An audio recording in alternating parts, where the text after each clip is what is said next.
You're listening to WooSox Insider, presented by your Worcester Red Sox.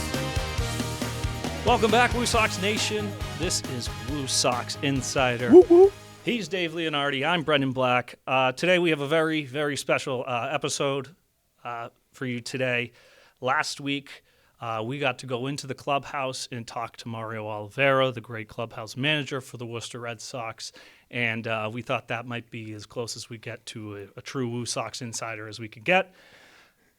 This week, we have the one, the only, Chad Tracy, the manager of the Worcester Red Sox. So we got a little bit further into that clubhouse, and we got to talk to him about some really interesting aspects of what it's like to be a manager in AAA baseball for the Boston Red Sox, and talking about the different dynamics of what that's like.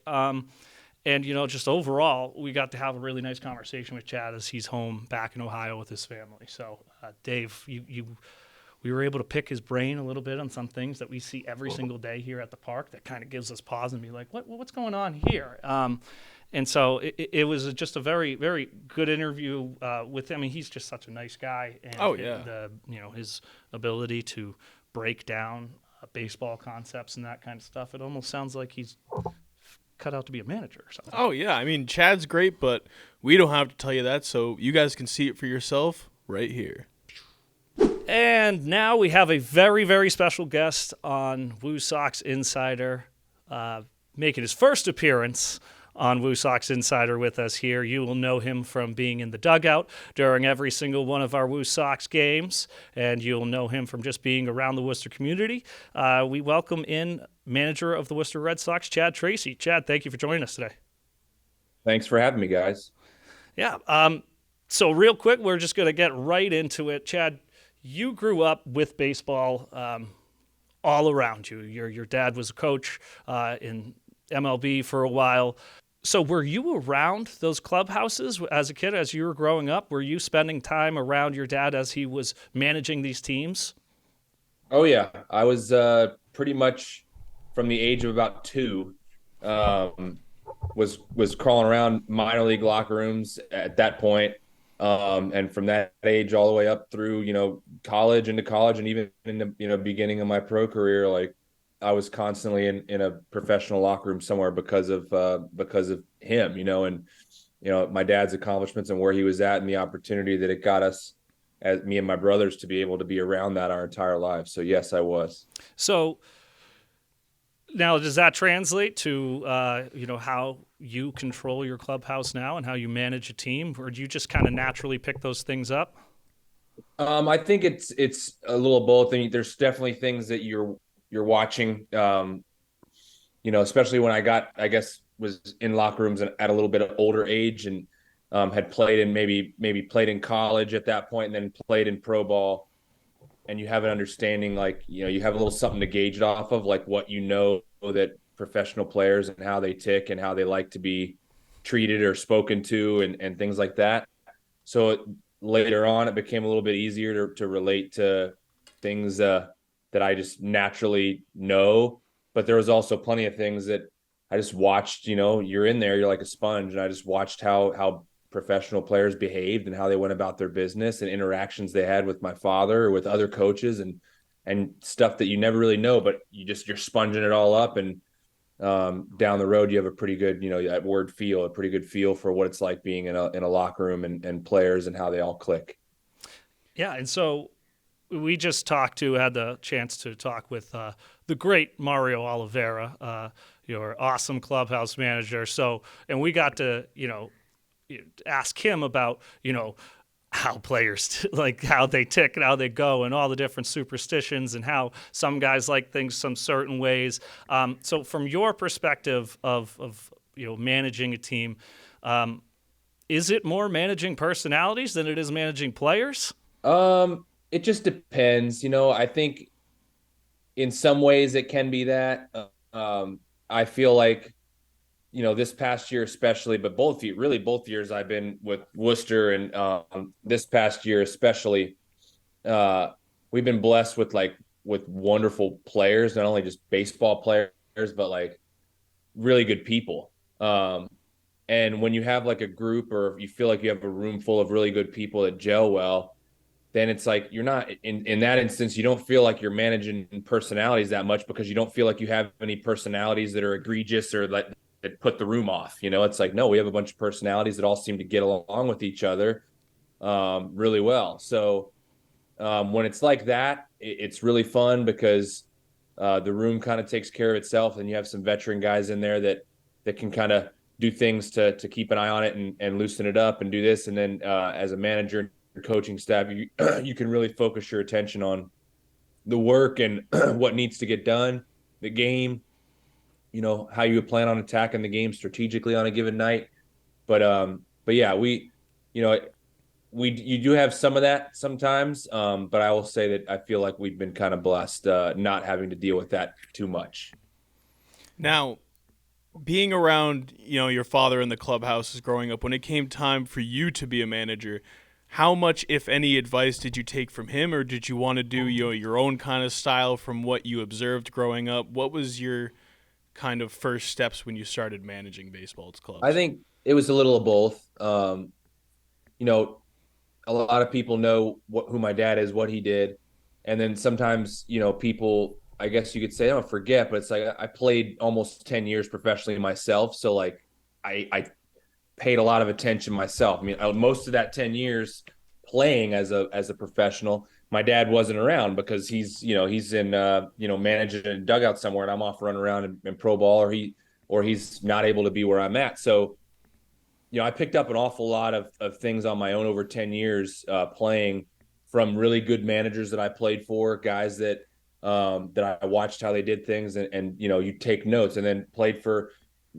nobody I ever played for I didn't like, but like there's things you saw like, man, I might have done that differently. And as anybody's doing that, you pick little things here and there that you really liked, or things that you felt like maybe in that instance I would have done differently. And you start to, for me at least, because I knew I wanted to do this when I was done playing, you start to kind of mold your own style of how you feel like you would run a locker room if you ever got the opportunity to do so. So between all that experience on my own, and then like to your point, then yeah, of course, like I've had a dad that did it at the highest level for almost 12 years. You're certainly going to pick the brain of that person, that did it for that long, and ask questions on different things. And I did that along the way as well, and put all that stuff together, and you feel like you have a pretty good handle on how you want to do it.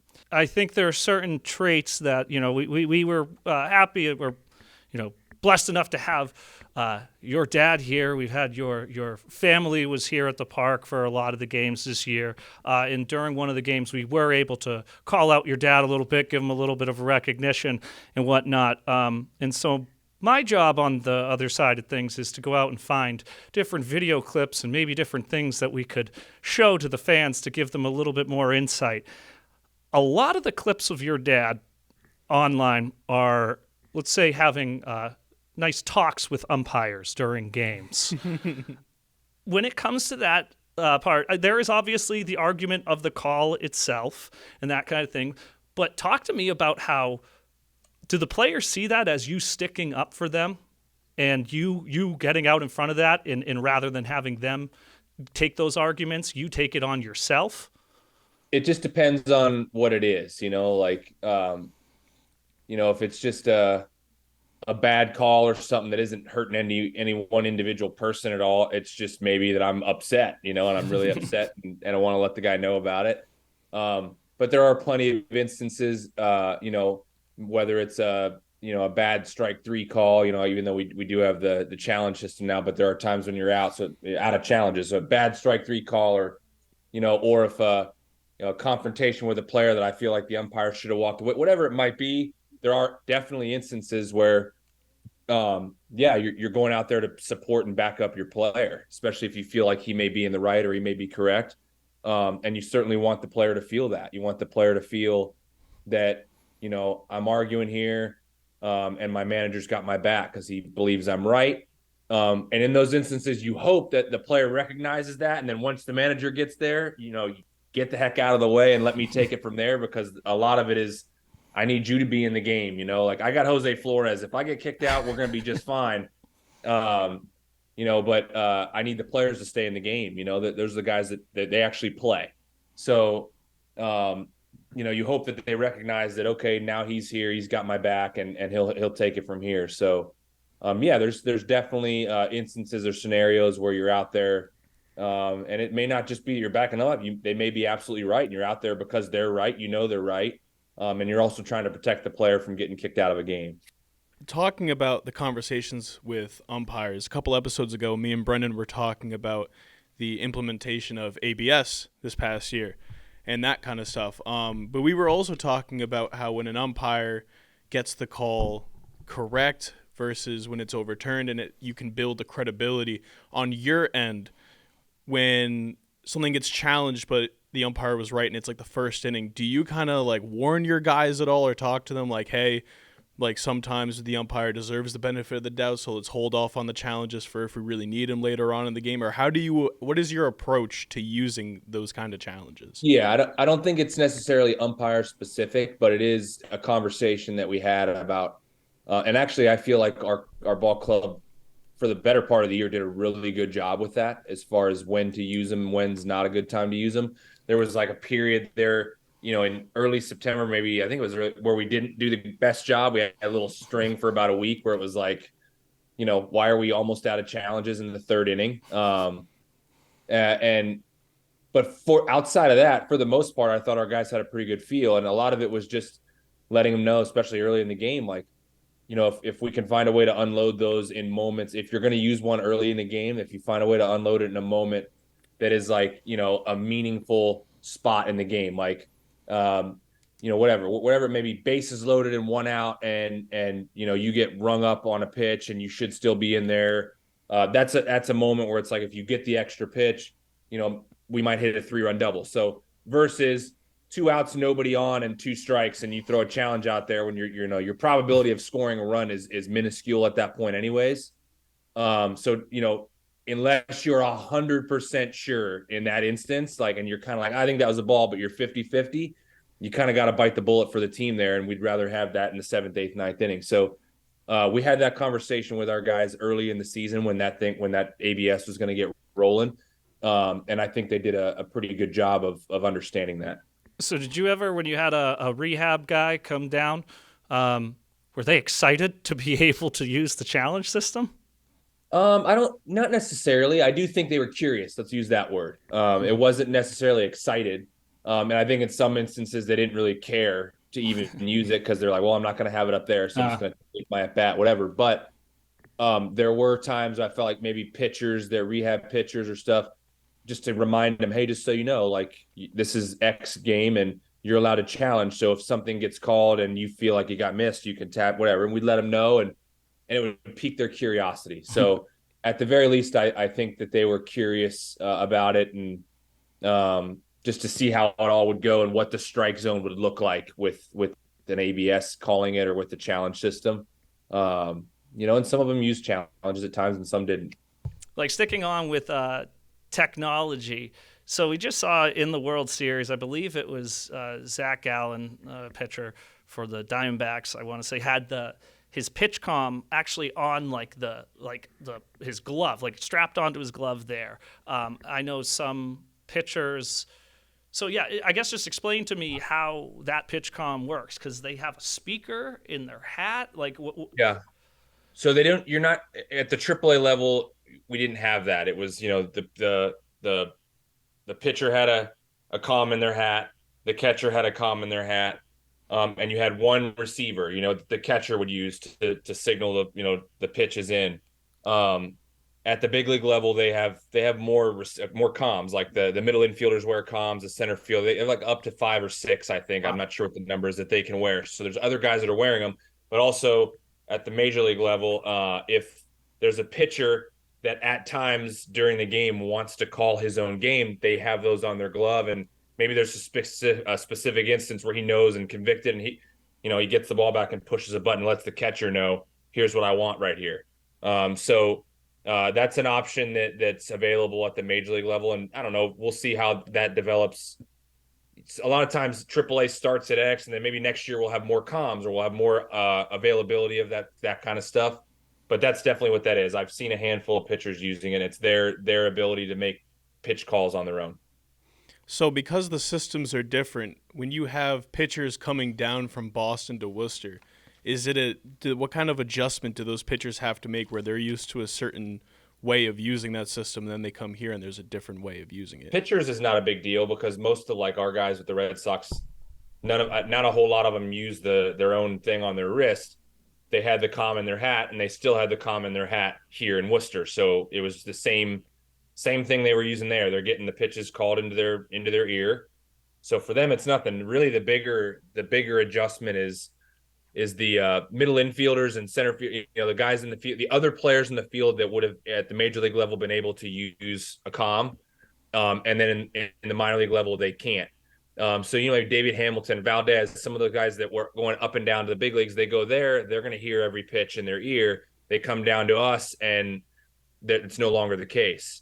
So I think it was way more of an adjustment for like the other players on the field that are maybe going up and down, that are used to knowing what's coming, and no longer had the comm in their ear in the minor league level.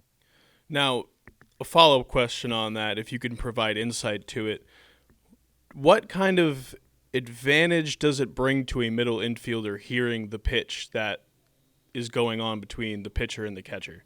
Yeah, well, I mean, for the longest time, when I was coming up as a player, and from my era all the way prior to that, or anything prior to PitchCom, really, it was incumbent upon the middle infielders to know the signs and look in there at the catcher, and they're using fingers to know the signs, and we would, middle infielders would relay to corner guys, so we'd see the signs. Even if there's a runner on second, we know what the sequence is, and middle guy would maybe make a noise like or something like that, towards the shortstop to the third baseman, second baseman to the first baseman, and it would give so now the whole infield knows what's coming. And the advantage being that if off speed's coming, and let's say it's a right-handed hitter that's maybe even a pull hitter, and off speed's coming, a pretty good chance that ball's going to get hit, to the left side of the field. And so maybe you slide a step right at ball release of the pitcher. Maybe you do your pre-pitch, and you actually do your pre-pitch move and slide a step to your right in your pre-pitch, without being early enough where the hitter can notice it, and you get a little bit of a quicker jump off the ball, a bat off the ball. Same thing applies with a left-handed hitter to the right side of the infield. So it just gives you a little bit of a better idea. Usually off speed, if they make contact and it's on the ground, it's usually pulled. So it gives guys an idea of being extra alert, and maybe gives them an extra step, a jump, a step ahead than they normally would have been. Let's transition a little bit here to, this is kind of one of the more interesting aspects, I think, of minor league baseball, is that your job is to develop the players to get them ready for the major leagues. Your goal is to have those guys who are starting on your roster get called up. How does that affect the way that you manage a game, how you set your lineup, how you do those things? Are there certain days that you're required to have so-and-so in the 4 slot, or you're at so-and-so at the leadoff to make sure he gets the most at-bats? Or is it more just generalized things that this player needs X amount of at-bats this week, or X amount of pitches this week? I wouldn't say it was X amount of at bats. It is more generalized. I think the Red Sox are incredible about, my feeling of like being able to manage the team. Like, I feel very strongly about the rope they've given me to do that. Do we, and most all organizations, have guidelines on, it's not as specific as hit this guy in the 4-hole. There are guys, maybe young prospects, and we've all been there, and where, hey, we would like this guy to stay somewhere in the top 5 or 6 in the lineup. To your point, BB, about maximizing his at-bats throughout the season. If he's hitting 8th versus, 3rd, he's going to get, whatever, 100 more at-bats if he does that. So we all know those numbers, understand them. They make sense. When you're trying to develop young players and you feel like you have prospects that have a chance to be good big leaguers, wouldn't it make sense to make sure that they step in the batter's box an extra 100 times or 75 times, whatever it is? It's important. So generalized stuff on certain guys, on how they, who they'd like to prioritize to do that. Yes. But for the most part, outside of just that, like, they give me the ability to, like, if I want to do 3rd one day and 5th the next, or, 2nd, like, I can do that. We have ideas of pitchers that, obviously there's immediate needs to the big league. Everybody knows who they are. Like the guys that, hey, if somebody gets hurt, that guy needs to go up and be a start, spot start. Like, who they are. So we have guidelines that we have to make sure that we have those guys ready to do that. And who are the relievers that are on the roster that are immediate call ups if something happens. And those types of guys, I have to manage them in a fashion that keeps them not only on the mound pitching for us so that they're ready to go to the big leagues, but also not overusing that individual so that he's not available to the big league club when he's needed. And they call and say, well, sorry, I used him for 2 innings and 45 pitches last night.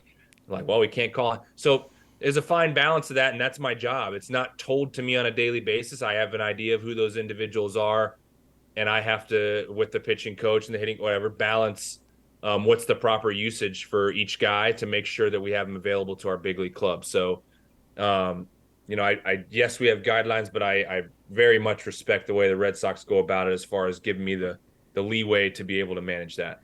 So an interesting thing about that is we see this, we've seen a couple times throughout the season, let's say a guy like Valdez or a guy like Hamilton gets pulled in the second inning.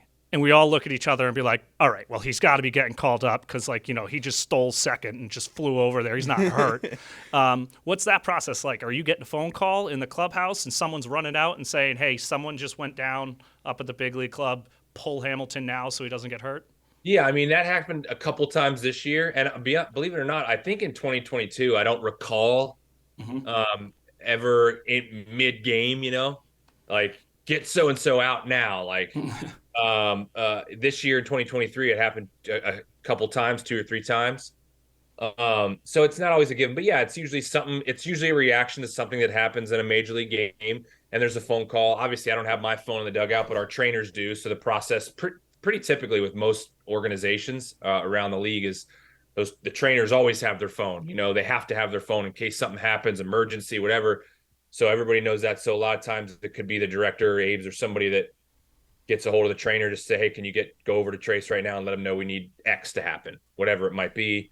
And then I go into scramble mode and try to figure out, okay, if I have to make that happen, who do I have available to make the switch, whatever. And that's my job. So it's not frequent. I know most directors and people that are in charge of making those calls would rather not have to do anything mid-game. But there are instances where it happens and your big league club comes first and you got to make sure that that you have the personnel to help them out. What I was curious on is continuing the conversation of, lineups and Boston's influence in them.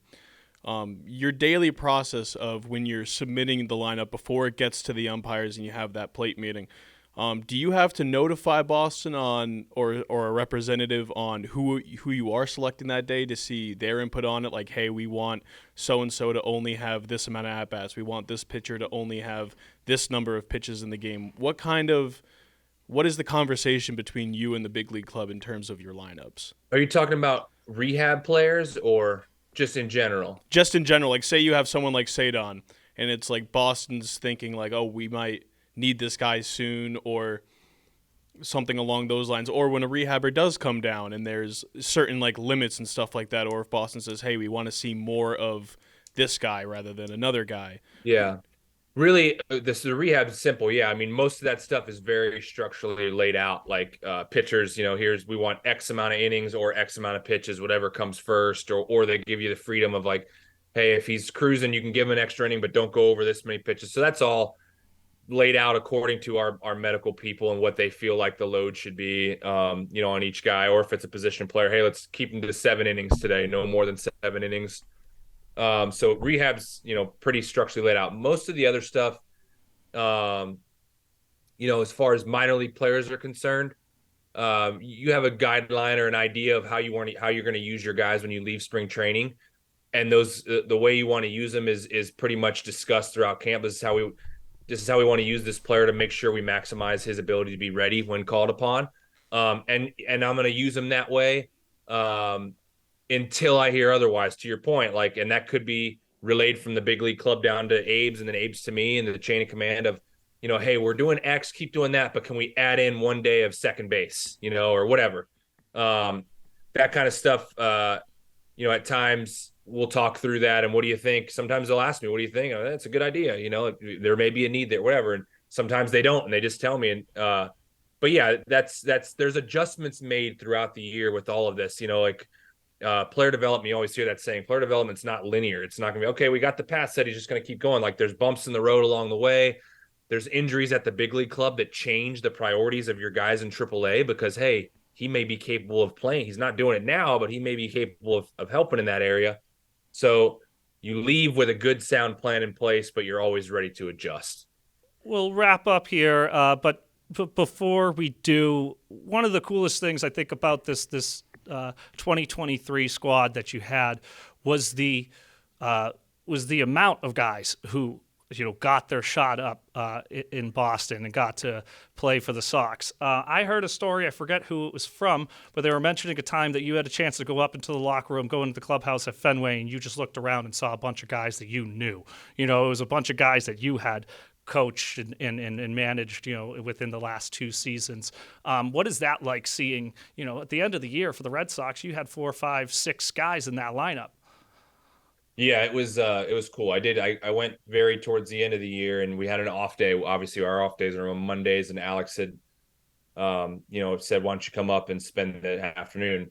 The game ended up getting rained out, so I wasn't able to stay for the game. But I did get to hang out, and yeah, it was neat. Walking in, and here they come and for the advanced meeting, and it's like there's Wonger and Cassis, and I saw Bayo and Rafa and Abreu were up there at the time, and Valdi was up there, and you look around and you really feel good about, the fact that you have, and those players, to your point, weren't just there, right? Like some of them were performing. Rafa was performing, Valdi performed, Abreu was awesome for them. Mashing. And Bayo and Cassis come through in 2022. But so you see that in Connor Wong, and it's not really about like, oh, I did that, because you didn't. It's the players, guys. It always is. I'll say that till good players are they're good. Good players are good. Like they're going to be good. You can help them and tweak little things and give them advice along the way. But for the most part, it's just about, you want them to come through, pick your brain, use your expertise to maybe they learned 7, 8, 9 things. Maybe they learn one thing that helps them be a better big leaguer. And if they learn nothing, at least for me, I want them to be able to leave there and say, man, I had a hell of a time playing for that guy and playing in Worcester. And happy players perform better, in my opinion. And I really believe that. So for a big part of it for me is create a culture where your players are happy. And if you got happy players, hopefully the performance, comes out. And if it doesn't, like, we'll get there. But I love seeing that, like going up there and being able to see the amount of guys in that room that came through our group, and we're helping that club. And it makes you think about the future, of the Red Sox and how many of these guys may end up helping them in the future. And there's still more to come. But certainly, it's those are all rewarding moments to go there and then have them all approach you and grab you and give you a big hug, and it makes you feel like you made some kind of impact for sure. Yeah, well, I could say that there was a visceral like feeling of camaraderie with this team from just the Willie Abreu gender reveal on the field with all the guys hanging around, and they just seemed to genuinely enjoy each other, enjoy playing on this team and playing for you. So I think that's something that you can obviously take a lot of pride in creating that environment in that clubhouse. Well, Chad, thank you so much. This is awesome. We really appreciate you coming on. We're very excited for 2024 and all that it brings. I know we have a bunch of really awesome names that are hopefully going to be up here in Worcester. So, thank you once again, and we really appreciate all your time. No problem. Thank you guys for having me. Thanks, Chad. Thank you. All right. Perfect. So that was Chad Tracy. Hopefully we will be able to have him back on at some point in the future and go a little bit further into some of those topics that we discussed.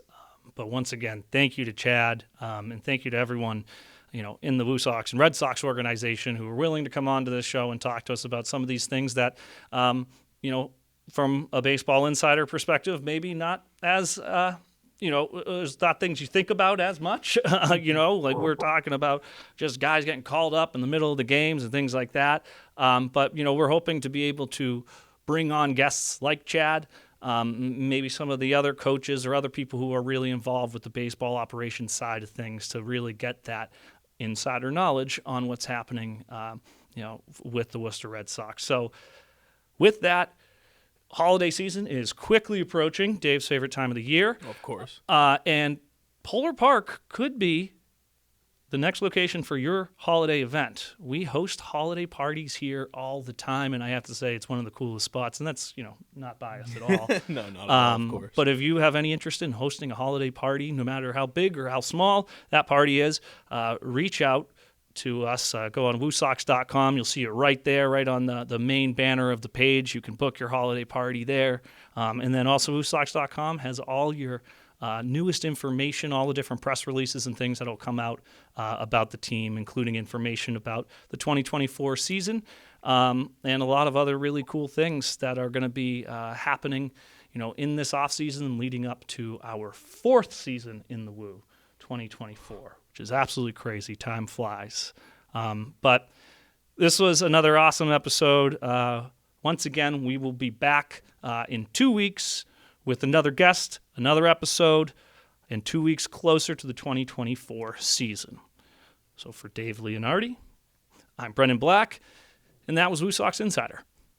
And that's how the cookie crumbles.